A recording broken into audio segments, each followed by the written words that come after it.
إن أعجبك الفيديو لا تنسى الإعجاب والاشتراك في القناة.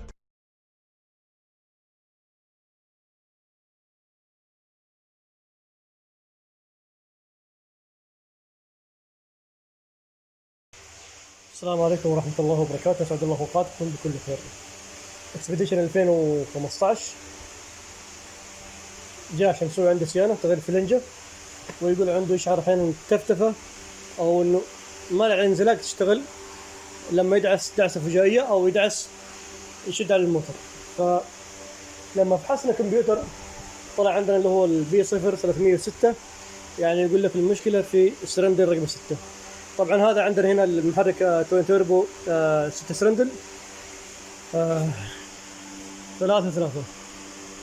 على شكل اف.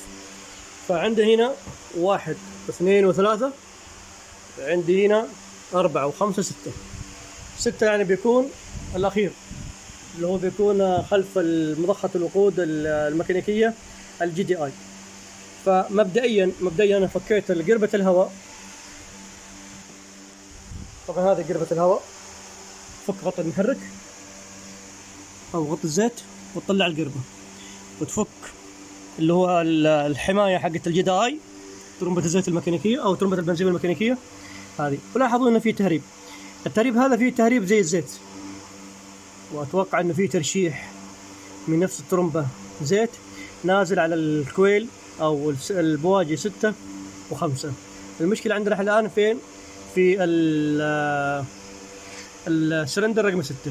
فأنا الآن بفك البواجي، أول شيء بنفخ الأتربة من حول راس الغطاء البلوف، وبفك البواجي وبشيك على الكويلات والبواجي. ممكن يكون البواجي متأثر من خلال الزيت المتناثر أو النازل من ترمبة الجي دي اي. إذا كان في زيت جوا فراح أنا أفك الترمبة هذه وراح أغير وتأكد من جلدة الترمبة الميكانيكية، وبرضه راح نغير الكويلات، عفوا البواجي مع جلد الكويلات. أول شيء راح نفك الآن ننظف محل الأتربة، بعدها راح نفك البواجي. المفروض أن هذه تعتبر من الصيانة الدورية، لكنه أتوقع أنها ضربت البواجي أو الكويل بسبب اللي هو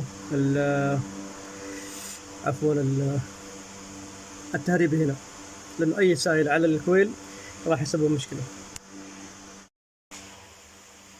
طبعا للأمانة فكينا الكويلات والبواجي، والكويلات وجلد الكويلات للأمانة يعني ممتازة.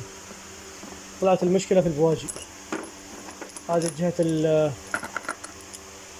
لاحظوا بعدوها مرة، هذا جهة 1 و2 و3 مرة منتهية. وعندنا هنا الكويلات جهة 4 و5 و6، طبعا نفس الحكاية، ما فيها أي زيت، ما فيها أي مشاكل، ولكن المشكلة أيضا في البواجي. لاحظوا مرة منتهية. فراح نغير بواجي إن شاء الله وتضبط الأمور معنا، يعني ما أحتاج نفك الترمبة الميكانيكية حق البنزين أو غيره، نغير بواجي بس إن شاء الله تضبط معنا.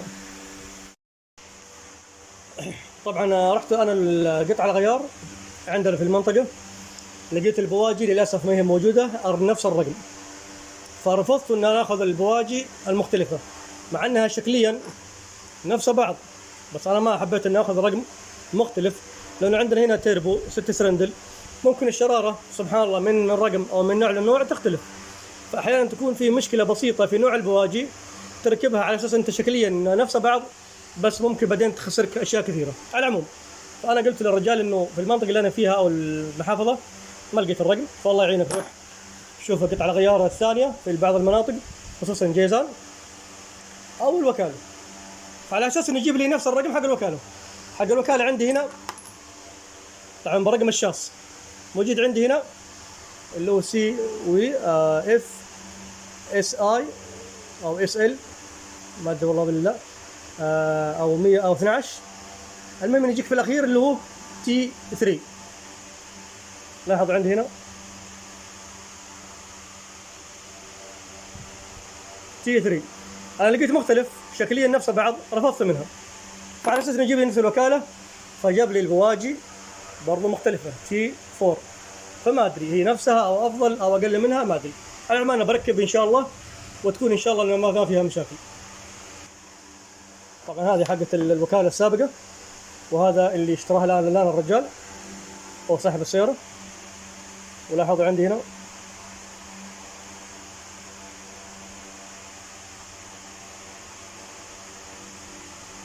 تي 4 ونفس البواجي شكليا، لكن ما أدري عن أدائها هل تضبط أو يكون فيها مشكلة، الله أعلم. على العموم الآن بركب إن شاء الله، وإن شاء الله ما تكون فيها مشاكل. أحيانا يكون في أرقام بديلة تعطي نفس الأداء ونفس التركيبة في بعض قطع غيار، بس لأنه هذه الشرارة حقت البواجي المفترض أن تكون نفس الرقم عشان تكون مناسبة، لأنه من محرك لمحرك تختلف، من أداء إلى أداء تنظيمة المحرك تختلف. فميكانيكيا ما عندك مشاكل، لكن كهربائيا قد تؤثر وقد تكون لها مشاكل. بعدها يجي يفحص صاحب السيارة أو يصير فيه مشاكل على أساس إنه في مشكلة، وهي أساسا ممكن تكون بس فقط في شرارة البواجي. ونقول إن شاء الله ما في عشان ما أطول بالسالفة، لكن بس حبيت إني أبين. عندي هنا تي 4 وحق الوكالة تي 3، إن شاء الله تكون إنها مناسبة للسيارة. راح نركب الآن إن شاء الله البواجي. أيضا من باب الصيانة المفروض إنه لما تغير البواجي تغير معها الجلد إذا كان متوسعة. فأنا للأمانة جربت تجميع الكويلات، البواجي لما يركب فيها يكون ما شاء الله متماسك وما في يكون في أي فضاوة، يعني ما يحتاج إني أغير الجلد، ما شاء الله تبارك الله، يعني ما في أي فضاوة وما رخاوة. فبعضهم يغير هذه إذا كان الجلد متوسعة عشان ما تعطيه تهريب للشرارة، بس الحمد لله هذه كلها الآن أمورها يعني طيبة وما فيها أي رخاوة. هذا بس من باب التوضيح. ركبنا البواجي والكويلات،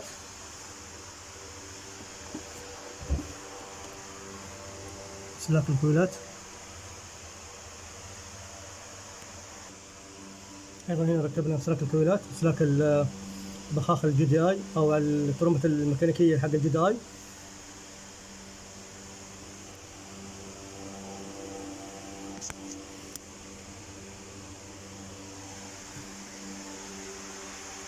لا راح نركب العازل نمسح الأعطال ونشغل. ركبنا العازل،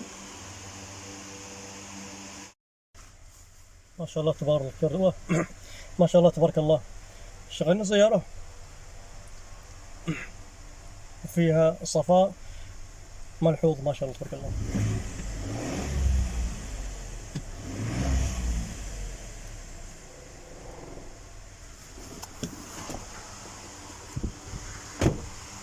يعني ما شاء الله تبارك الله حتى المحرك يا دوب تسمع صوت التكتكة أو السكسكة حقت المحرك طبيعية طبعا جدا، وما في لا نفضة ولا تفتفة ولا في أي اهتزاز، ما شاء الله تبارك الله. طبعا رجاله من أول يشتكي يقول إنه بس إنه لو دعس بنزين طلع عنده لمبة الانزلاق، ومعناته إنه عنده ضعف في السرندل، وزي ما شفتوا البواجة كان منتهية. الآن بس جاري الفحص، نمسح الأكواد ونشوف بعد التجربة. طبعا الآن بنجرب السيارة إن شاء الله على دعسة وبنشوف تظهر معي لمبة الانزلاق ولا لا.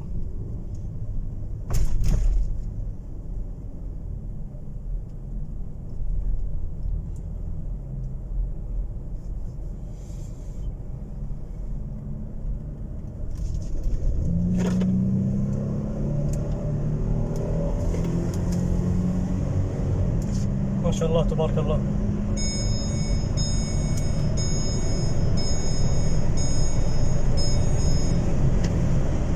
ما شاء الله تبارك الله، ما شاء الله تبارك الله.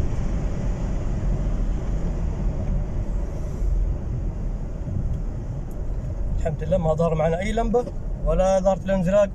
أول كان ممكن تظهر معه بسبب له أو سبب له ضعف في السرندلات، بسبب له ضعف احتراق الشرارة.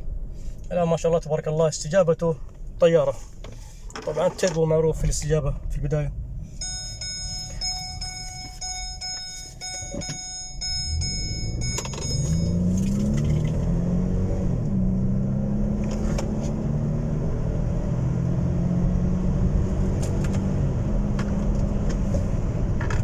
ما شاء الله تبارك الله، يعطيه خيرها ويعطيه شرها يا رب. هذا وصلى الله. طبعا قبل لا اختم بالصلاة على النبي، احد المشاكل التفتفة والمسفاير يكونوا احيانا بواجي، وهي تعتبر اساسا من الصيانة الدورية، المفروض انها تتغير كل فترة مع التشيك على الجلد والاسلاك اذا كان لها اسلاك، وتنظيف البوابة. هذه تعتبر كلها من أشياء الصيانة الدورية. طبعا البواجي هي كهربائية، أحيانا تعيش معها أطول وأحيانا تلقاها ما تطول، فعلى حسب. لكن الحمد لله طلعت المشكلة بسيطة من البواجي، تم حلها هذا، وصلى الله وسلم على سيدنا محمد.